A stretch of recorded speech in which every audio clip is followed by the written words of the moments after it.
would have to say all of my books are probably based on family stories, but remember, I was raised in a household where the old members of my family lived with us.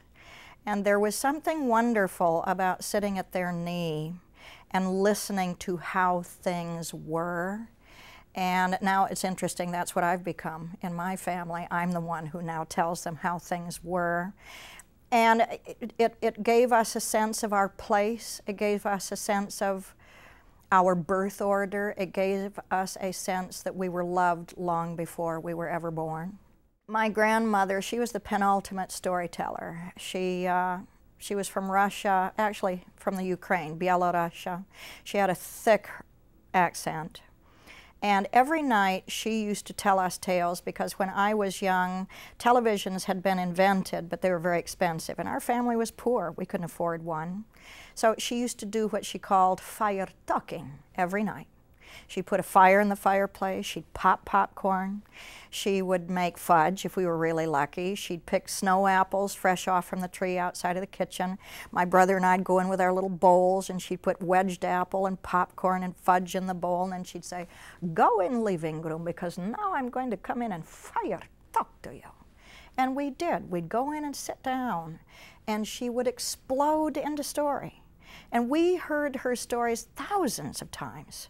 And the beauty of telling, or even reading for that matter, but telling especially, is watching the person's eyes that you're telling the story to.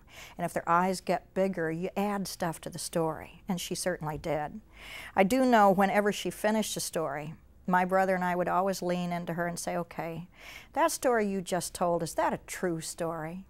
And she'd look at us over her glasses and say, "Well, of course it's a true story, but it may not have happened."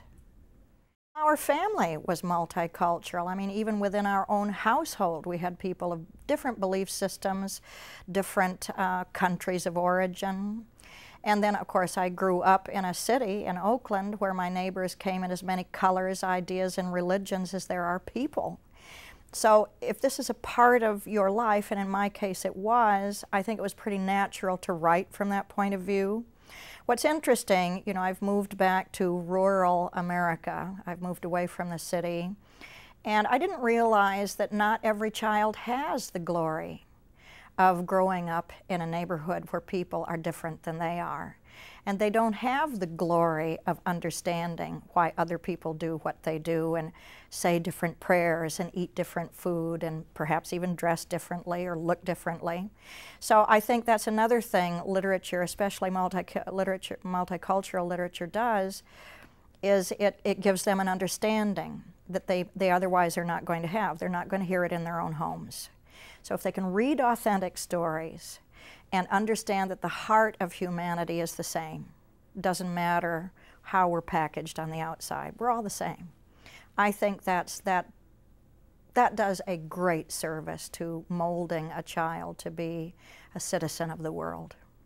I thought, you know, I would like to write a story where the issue of the color of someone's skin is truly an issue.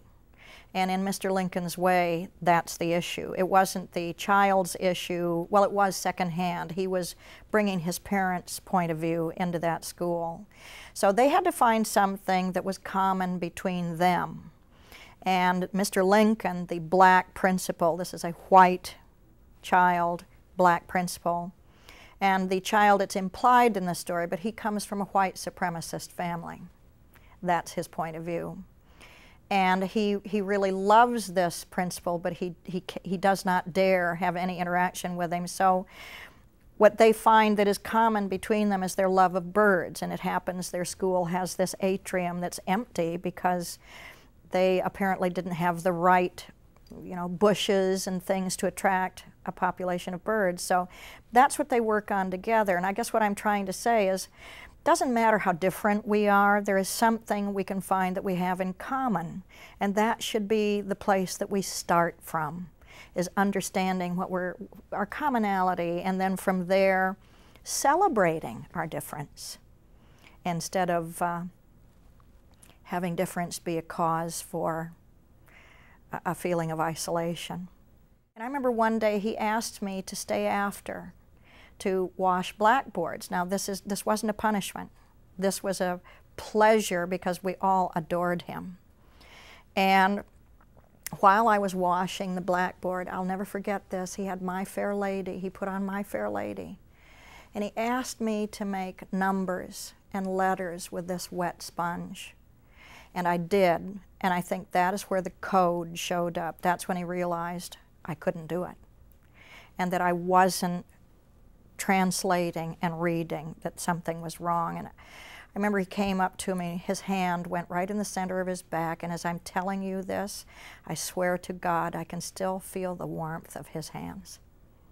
And he slid down next to me and he says, "Oh, honey, I think you have something that has a name." He said, you feel dumb, don't you?" And I remember just bursting into tears and wanting to run away, because of all people, I wanted him to like me, and I thought if he knew I was dumb, he wouldn't like me anymore. And instead, he opened the world up. He paid out of his own pocket for a specialist to work with me, and this was before we had reading specialists like we do now. And I can't tell you what method worked. We did colored acetates, we did balance board, we did literally physical exercise, M.C. Escher paintings, I mean, you name it, we did it. But I will never forget the day that I could look at something on a piece of paper or in a book, get a mental image, and something would come out of my mouth that was the same thing. This was a miracle. So I said one word, and it was right. Then pretty soon it was a sentence. It was right. Pretty soon a paragraph. And then finally an entire page. So he changed everything for me. I love black and white photography. I personally feel you get more color in black and white photography than you do in color photography. If a photographer is hearing this, they'll understand what I mean. It's the contrast. Contrasts in black and white, I think, are rich and beautiful.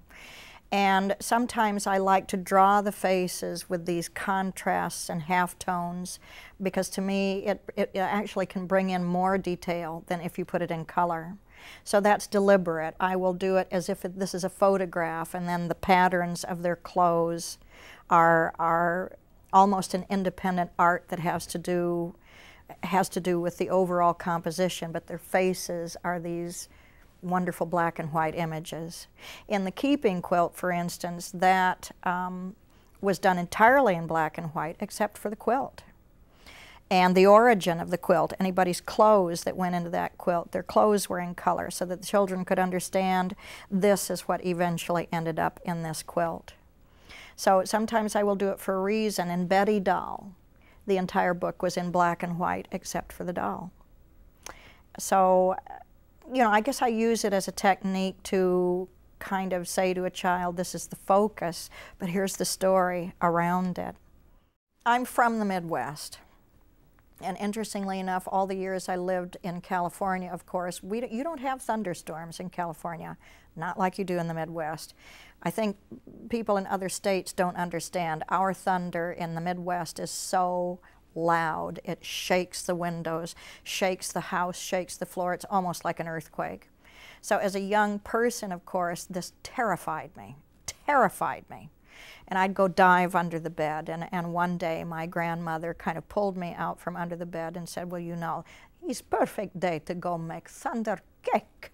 And I kind of said, well, what's that? And she got the ingredients out, and this meant we had to do different things to get the ingredients. The chocolate and the flour were kept out in the dry shed, which really wasn't that far from the house, but to a child, this is the last mile of your life to go out there and get that, especially all those clouds are coming in, and we'd hear the thunder, see the lightning, and she would have me do it. I did it anyway. And that's where I learned also, when you see the lightning crack, did you know it's scientific that when you count slowly, when you hear the thunder, that's actually how many miles away the storm is. So we would do the countdown as the storm was getting closer. So she had me go in that shed. She stood there. I mean, she didn't leave me alone. And I was afraid because there were spiders and things in there that I just didn't want to go in there. But I'd get the little bag of flour and grab the little thing of chocolate, and She had me climb a trellis to get some tomatoes and go get milk, and we had a cow that kicked. And she didn't make me milk the cow, but she made me, you know, she didn't make me. I stood there while she was milking, but I was afraid of her. And I went to get eggs from a hen. I don't know if you can see it, but I still have the scar right here, because that hen one day grabbed me right here, and then they hit you with their wings. So I was afraid of that chicken. At any rate, when we got into the house and put all the ingredients together, she said, well, you know, all of the things you did today means you're very brave. And I said, well, no, I'm not. I'm scared to death. She says, yes, but I faced all of the fear. And that's when she made me realize thunder was only a noise. That's all it is. The Meet the Author series is a production of WETA. Major funding for Colorine, Colorado is provided by the American Federation of Teachers, with additional support from the United States Department of Education, Office of Special Education Programs. For more information about teaching ELLs, please visit us at www.coloриnecolorado.org.